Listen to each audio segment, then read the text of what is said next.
طبق کنستیتوسیا خلق سرچشمه حاکمیت دولتی می باشد.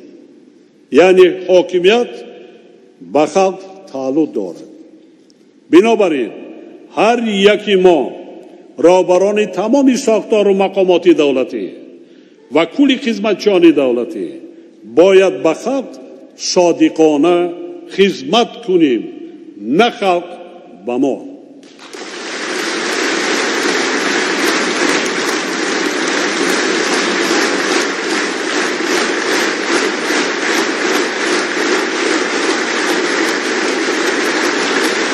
سلامت باشید. سلامت باشید.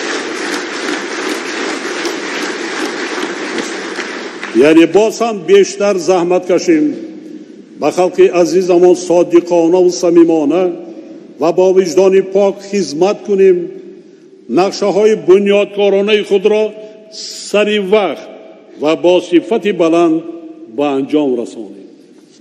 ما باید تشبثکار باشیم. من مجبور شدم که با ژورنالیستان مجبور شدم که با ژورنالیستان مراجعت کنم که او یک سنجش خودشون رو برن نسبت سود و نسبت مفهوماتی که باز کاری ما برده است. مشکلی که من حاضر دستری من دارم 2.5 سال شد. 2.5 سال باز یک مشکلات به گرفتار شدگی که برای چی گویم؟ برای آباد کاریم، برای مهنت کشیم، برای اون که خواستم که 5 فرزند من همچون یک وطن دوست مثلا کلون کنم که یک وطنی خودشون رو دوست دارن، نه یک خارجی حواسی خارجی کنن و نه یک حواسی روسیه کنن. اگر من گناه همچون مادر گناهگار باشم که 5 فرزندم در پیش خودم داشته ایستاده که 5 برچی وطنی خودش رو آباد کنم، گوید همه قدر بالا گرفتار شدگی باشم، اگر من دیگه چی کار کنم نمیدونم، کجا براتیت من نمیدونم، چون که من بدو دومدگی عدستی سادولویف می بود. خسرو بچه جناب اولی است که در همین روی راست میبرد و گام میزند که من خسرو بچه جناب اولی هستم و تو کی هستی؟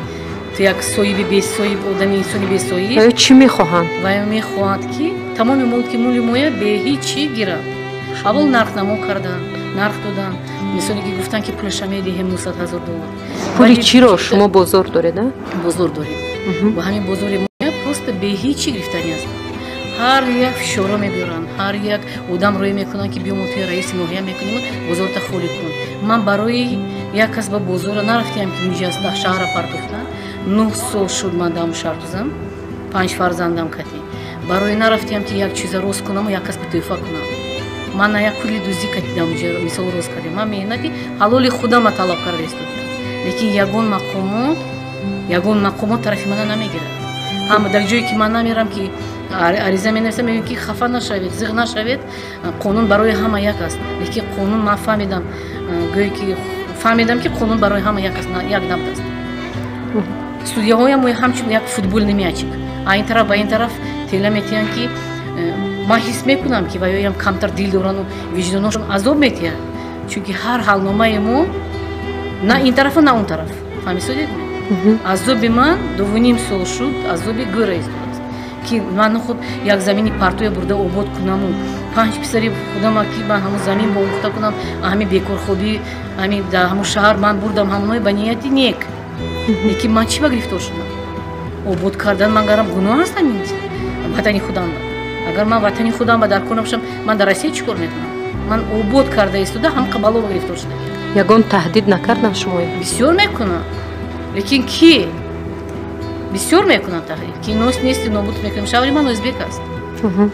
این مثال چه گویم؟ شوهر من در اینجا هیچ کس ندارد بغیر از این 5 فرزند من. اتبرا همین انسان کشیده گرفتم برای یک توف کردن بود. من به صاحبم، من به هیچ کسم. وای خسرو بچه جناب اولی است. وای خودش هم خمیده. تو کیو؟ یک سگی به صاحب. من کی هستم؟ هم خمیگو. هم خمیگو. شما باید که کاری من گفتگی کنید. من گفتم تیز نچید تی. لیکن من به نیت نیک رفتگی موندم. شهر پارتوفته تمام ملکی که من داشتم در شهر من فروخته همونجا آباد کرده. برای که اونجا آباد کرده من نگفتم که مثل سایدولویف محبولا به توفیق میکنم گفتم. این خیلی مصلحت‌هایی هم نبود. پیش از همون جای خریداری نمودن ما مصلحت کردیم و پرسیدیم اگر همین جای خراب برای شما در کار نباشه ҳамин ҷои хароб бароишмон дар кор набошад. мо гирема обод кунем. Ин масъала буд. ана ҳозир ки унҷа обод шуд, унҷа акун чӣ гӯям ки ҷои даромаднок шуд. 480 нафар соҳибкор кор мекунанд, 60 нафар нафақахӯран ва чӣ гӯям 60 нафар коргар аст. ҳозир ҳамоно маҷбур шуда истодиянд ки ҳамашон заявление навиштиянд ки ариза навиштиянд ки аз 1 май мо кор намебароем. Барои чӣ? Барои ки монда шудем, афишории ваёя монда шудем. Ки фишор мебиёранд ваёям ки агар шумо ҳамин узбака дастгирӣ кунедтон нагӯедтон ки ҳамина муҳиб сохтааст, ягон таи ту ҳамҷа кор намекунем. қаври ҳамата мекунам. ҳамин ҳолат чӣ хел ҳолат бошад? ман маҷбур шудам, ман 2.5 сол рӯз кардам. Ман намехостам ки ина мисол як журналист ба муроҷиат кунам, ман мехостам ки мақомоту худошон ҳамина ҳал кунам. Лекин ҳозир нашуд. даже ҳамон коркунои мо прокуратура яхлош мегӯянд ки агар ки хоҳедтон ки тинҷ омо тинҷ зиндагӣ кунӣ кората пеш барӣ янга у ти ҳамон бозора те гуфте охир ман барои ҳамон сохтам. Ман 9 сол барои ҳамон ки тӯҳфагара ҳамҷо сохтам.